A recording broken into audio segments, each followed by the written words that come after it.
kaluwasan. Kung sa may gipasabot sa Ginoo, umuingon ta nga, kaluwasan gikan kaniya.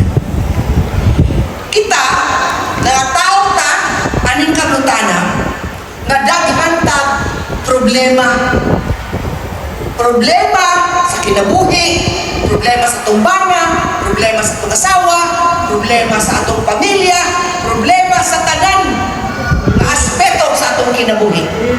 In the first place, when we were born, sa pagkatinuod lang, we were born out of sin.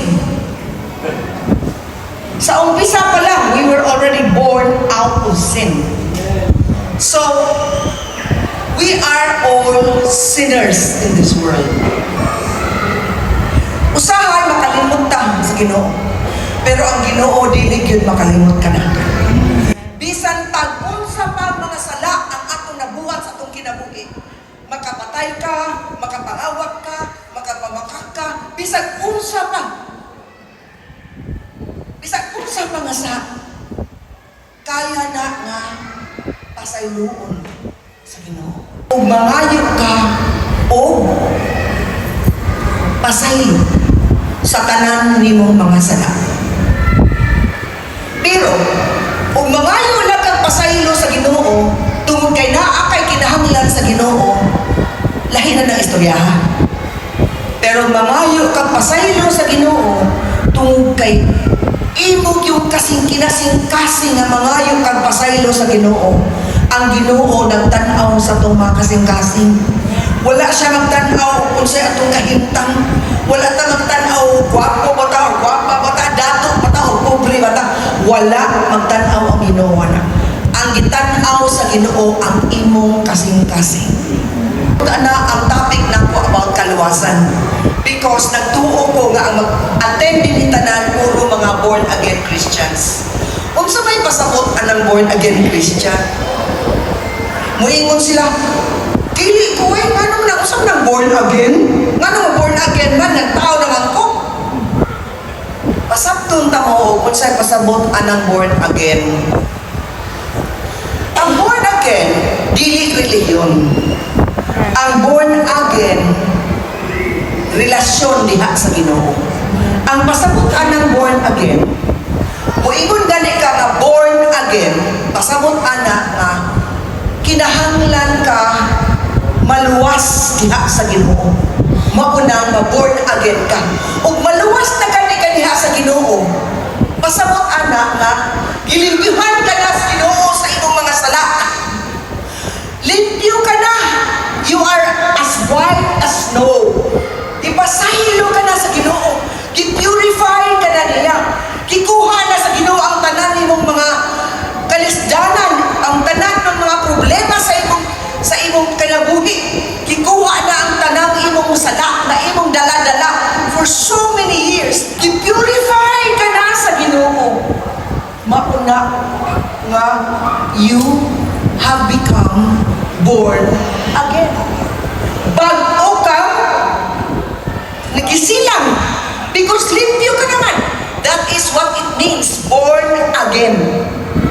So, karon gusto ba ninyo nga ma-born again mo or gusto lang mo born before? The moment you become born again, naa ang balaang espiritu sa inyong kasing-kasing. Wala ka mo kakita sa Ginoo. Conviction. It is a conviction in your heart. It's the assurance that there is a God. The conviction in your heart that there is a God, even if you don't see Him. The Webster defines faith as belief in something to which no proof exists. Furthermore, it defines faith as belief and trust in God. Without faith, it is impossible to please God. Hebrews 11:6. And that is why faith is crucial for every believer. Simple kaayo. Dili ka kinahanglan pang mahimong summa cum laude sa UP or asa ka pa masumma cum laude for you to understand that you have to trust in God. But as your trust in God goes deeper and gets deeper, then He will also help you to trust your fellow believers or your neighbors. He will also help you to overcome their doubts, to overcome your fears, that you may be able to trust people around you. Kinsa may gusto nga muhatag sa inyong kasing-kasing diha sa Ginoo. Come on. Better. Sabi na, until you give your heart to God and fully surrender yourself to God, then you can have a deep or a deeper relationship with Him. Number 2, allow Him to take charge. Do you remember I told you that earlier? Ang Holy Spirit mo ihatag sa Ginoo nga gasa niya the moment you surrender your life to Him.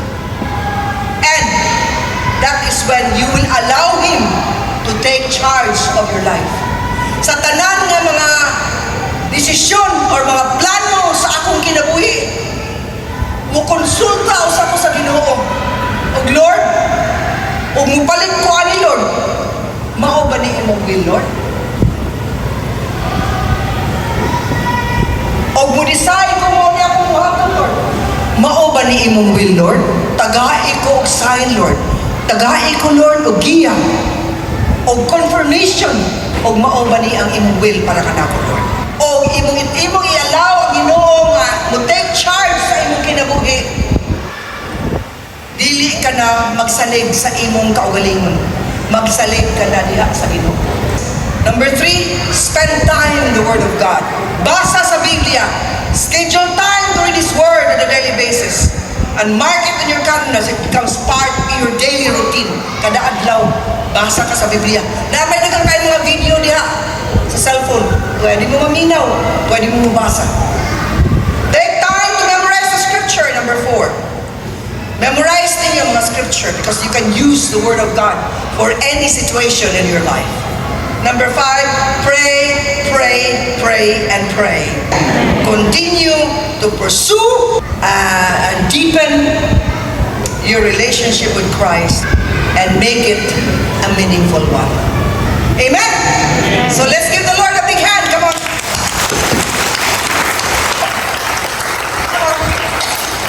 No, mas importante ba sa mga tao itong mga butang sa kalibutan, itong mga butang na kay hatag sa Ginoo kaysa Ginoo yun mismo. Well, I tell you, ang mga butang na hinimo sa Ginoo nga atong mapahimuslan, atong ring talikdan. Time will come, matalikod sa kalibutan and everything na atong gi-enjoy. By the way, ang tanan nga atong gi-enjoy ng kalibutan na gikan sa pagbubuhat. Kunya, kining atong gi-enjoy, kining atong ipahimuslan karon nga mga butang nga ni kalibutan na time will come ato ng biyaan. You know, at the end of the day, ang pinaka-importante, ang ato ang relasyon sa magbubuhat mismo. Ingon ang Psalm 73, verses 27 to 28, it says, Behold, those who are far from you will perish. You have destroyed all those who are unfaithful to you. But as for me, it is good. The nearness of God is my good. I have made the Lord God my refuge, that I may tell of all your works. Ingon ang psalmist sa verse 27, katong magpalayo sa Ginoo malaglag, those who are far from you will perish. I-destroy sa Ginoo ang tanan ng mga unfaithful niya. One way of saying na ang pinaka-importante nimo, I want you to pay attention to this, ang pinaka-importante nimo, aning kinabuhi, dool kas Ginoo. Amen? Maka-develop ka as what Ma'am Pilar shared with us, maka-develop ka og deep na relationship ka na nga ay tinuoray na pagpakaila sa Ginoo. And katong magpalayo sa Ginoo, sultian tingnan kung magpalayo ka sa Ginoo, and once again I want you to pay close attention to this, kung magpalayo ka sa Ginoo, why maayong paignan ng imong kinabuhi? Posible nga magpalayo ka sa Ginoo kaya na-offer ang kalibutan na makalingaw, pero ang tanyag sa kalibutan is just short-lived. Ang magpalayo sa Ginoo, magkayamukan ang kinabuhi. Again, basin niya ka o niya na ang lakaw sa imong kinabuhi, murag walay gipadulungan, hawa, di ka kasabuton sa direksyon sa imong kinabuhi, ignorant ikaw, hindi kinahanglan mo ang Ginoo. You might have God in your mind, but you need to have God in your heart. Posibleng dili tanan nga tao nga nakaila sa Ginoo na ay Ginoo ang kasing-kasing. And I'm speaking that my son for myself no sa ato ang wa pa ko kaila sa Ginoo. Ang imong gikinahanglan Ginoo. Kung maka-attest ko nimo nga diha sa Ginoo magkanay color imong kinabuhi, magkanay direksyon ng imong kinabuhi. Dili man mawagtang ang tanang problema, pero makakita ka nga na ay ginulungan ng imong kinabuhi. Kunya maka-experience ka sa panabang sa Ginoo. So again, those who are far from you, God, will perish. So ayaw pagpabilin sa kinabuhi nga distansya sa Ginoo. Ayaw pagpabilin sa kinabuhi nga tuay noon paduol sa kalibutan nga way pakialam sa Ginoo. Ang verse 28 nag-ingon, as for me, the nearness of God is my good. So ang pagkaduol sa Ginoo mo ay labing maayo para nato. Kung inon ikaw ang pagkaduol sa Ginoo, pagpaduol sa Ginoo mo ilabing maayo para nimo. So, aim na sa paglawig ka sa imong kinabuhian ng kalibutan na makabaton ka og suod kaayo nga pagpakigrelasyon sa Ginoo. In His presence, you will find the fullness of joy. At pagbagan ng Ginoo ang igsoon sa kinabuhi sa atong speaker si Mang Pilar. And also ato magpaka ng Ginoo sa mensahe nga iyang ipaabot natin.